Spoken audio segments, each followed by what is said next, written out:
दोस्तों, आज की इस वीडियो में मैं आपको अपनी जर्नी के बारे में बताऊंगा कि मेरे को कैसे आइडिया आया ऑनलाइन बिजनेस करने के बारे में। दोस्तों, ये बात है 2018 की।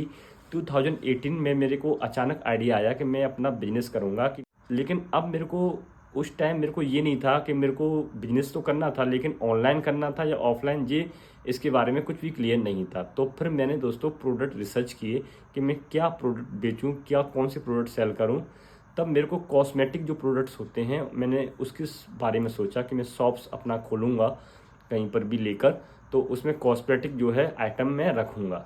तो दोस्तों, जब मैंने सर्च किया पूरा मार्केट, अपने लोकल में मैं घूमा और मैंने मार्केट रिसर्च किया कि मैं कहाँ पर शॉप लूँ। तो दोस्तों, जहाँ भी मैं जाता था, हर गली में, हर कोने पर मुझे कोई ना कोई कॉस्मेटिक की शॉप मिल जाती थी। तो फिर मेरा दिमाग थोड़ा चेंज हुआ कि मैंने कॉस्मेटिक का जो आइडिया है वो बदल गया। फिर मेरी एक बंदे से मुलाकात हुई, वो ऑनलाइन बिजनेस पहले से करता था। तो उसके बाद फिर मेरे को भी जो है ऑनलाइन बिजनेस करने का आइडिया आया। उसके बाद मैंने सारे रजिस्ट्रेशन की जो भी प्रक्रिया है वो पूरी कर ली। अपना अकाउंट भी अमेजोन पर, फ्लिपकार्ट पर बना लिया। उस टाइम मैंने अमेजोन और फ्लिपकार्ट ही दो पोर्टल थे। उस टाइम स्नैपडील भी चलती थी, लेकिन स्नैपडील में बहुत ज़्यादा रिटर्न्स आते थे और लोग काफ़ी लॉस में थे, तो मुझे उसके रिव्यू अच्छे नहीं लगे थे उस टाइम। तो मैंने उस टाइम उस पर नहीं की। एक शॉपक्लूज भी वेबसाइट चलती थी, वो अभी बंद हो गई है। तो मैंने जो रजिस्ट्रेशन है वो फ्लिपकार्ट और अमेजोन के ऊपर कर लिया था। लेकिन मेरे को प्रोडक्ट डिसाइड नहीं हो रहा था कि मैं क्या प्रोडक्ट सेल करूं। बहुत सारी रिसर्च करने के बाद हमने डिसाइड किया कि हम फुटवियर सेल करेंगे, क्योंकि फुटवियर का पहले हमारा ऑफलाइन भी काम था, हम पहले कर चुके थे, लेकिन वो हमने फिर पढ़ाई के चलते बंद कर दिया था। तो हमने फुटवियर जो कैटेगरी है वो हमने डिसाइड की कि हम फुटवियर कैटेगरी में जाएंगे।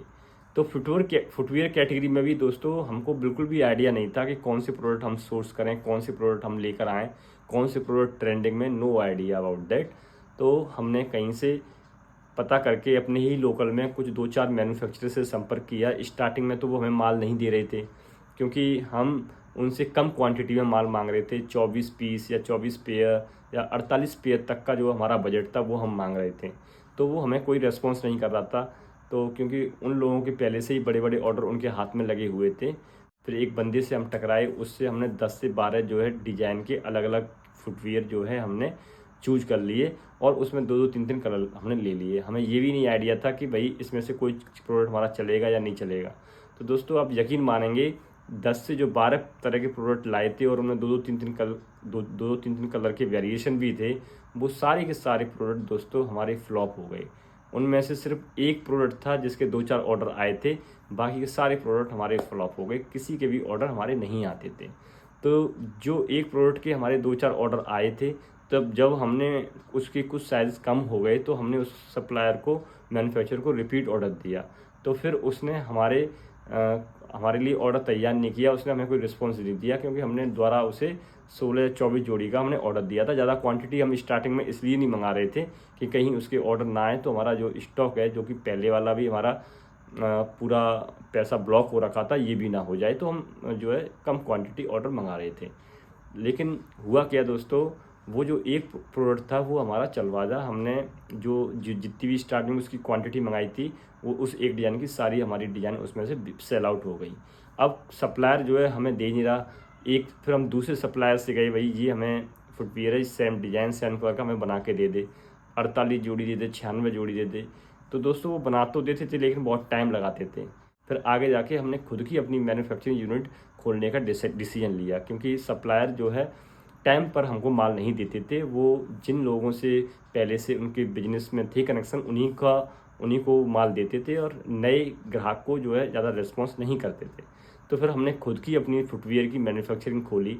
उसमें हमें काफ़ी स्ट्रगल करने पड़े, लेबर को लेके, रॉ मटेरियल को लेकर काफ़ी लॉस भी हुआ। तो लेकिन धीरे धीरे जब तक आप किसी भी बिजनेस में आप घुसेंगे नहीं पूरी तरीके से, तो आपको स्टार्टिंग में लॉस तो आपको झेलना ही पड़ेगा। लॉस खाकर ही आप दोस्तों उठ पाते हैं, उसके बिना आप नहीं सीख पाएंगे। तो हमें काफ़ी लॉस भी हुआ उसमें।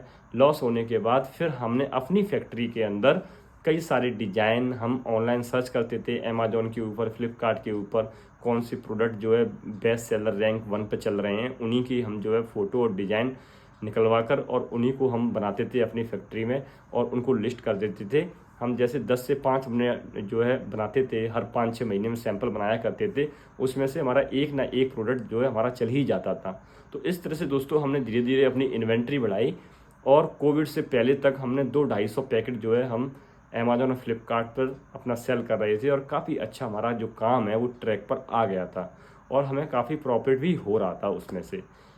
लेकिन फिर कोविड के बाद कहानी बदल गई। कोविड के बाद फिर जो मार्केट है उस तरह की नहीं रही। काफ़ी 1-2 साल तक हमें उसमें उसका जो असर है वो देखने को मिलता रहा। उसके बाद फुटवियर पर दोस्तों जीएसटी रेट 5 से जो है 12% हो गई, तो उससे भी ज़्यादा दिक्कत हुई। तो हमारा जो प्रॉफिट मार्जिन है उसमें चला गया। तो अब जाकर कहीं कोविड के बाद स्थिति 1 साल पहले हमारी सुधरी है। अब हमें जो है ऑर्डर जो है अच्छी तरीके से आते हैं और हम जो है अच्छी तरीके से सेल कर रहे हैं। तो दोस्तों जब हमने बिजनेस स्टार्ट किया था, ना तो हमें कोई लिस्टिंग करने वाला बताने वाला था, ना कैसे कैंपेन ऐड रन कैसे करते हैं, ना उसको हमें कोई बताने वाला था। और यूट्यूब पर भी इतनी वीडियो नहीं थी कि हम वहाँ से सीख लें, और कोई बताता भी नहीं था।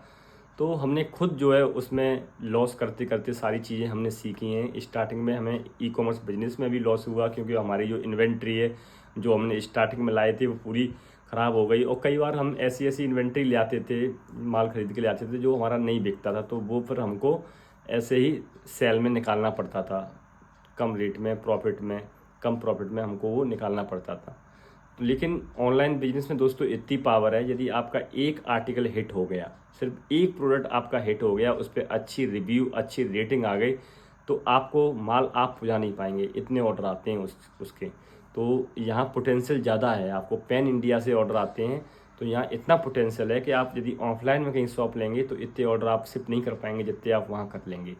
यदि आप 100 रुपये का भी प्रॉफिट लेके चलते हैं, क्योंकि हम खुद मैन्युफैक्चरर थे, खुद बनाते थे, तो बीच में जो सप्लायर होलसेलर्स का कोई चक्कर ही नहीं था, तो हमारी जो कॉस्टिंग है वो बहुत कम हो जाती थी। तो जिससे हम प्रॉफिट मार्जिन हमारे जो कंपटीटर थे उनसे भी हम जो है सस्ता बेचते थे, फिर भी हम प्रॉफिट अच्छा खासा बनाते थे। ये हमारी जर्नी रही थी। सबसे पहले एक आइडिया हमने सोचा था कि हमें बिजनेस करना है, लेकिन ये भी नहीं पता था कौन सा बिजनेस करें, कौन सा प्रोडक्ट सेल करें। लेकिन जब हम उसमें उस आइडिया को जो आइडिया हमारे दिमाग में आया उसको हमने एग्जीक्यूट किया। यदि आप यदि ऑनलाइन बिजनेस करना चाहते हैं तो आप प्रॉपर तरीके से रिसर्च कीजिए।